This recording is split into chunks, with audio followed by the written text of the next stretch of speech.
C'est vrai, il est pénible d'examiner sa conscience, de se découvrir faible, de mettre en lumière ses penchants intérieurs et ses tentations. Il est inévitable que notre examen de conscience soit pénible, car nous le faisons presque toujours en partant de nous-mêmes, en regardant seulement et toujours comment les choses partent de nous. Nous oublions l'autre grand point de départ, le plus important.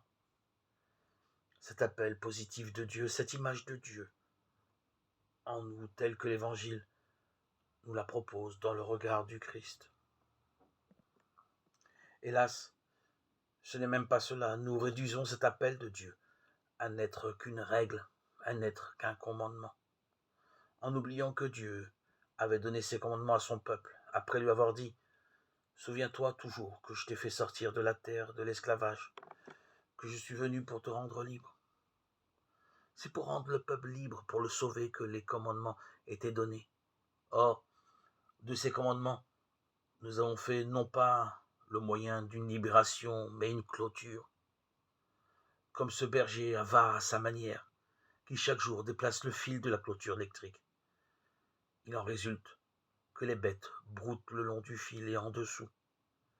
Elles ne font plus que courir le long de la clôture, le long des commandements.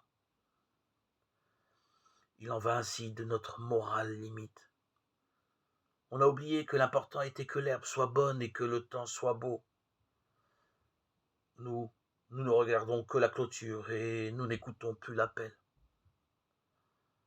Comment donc l'entendre ?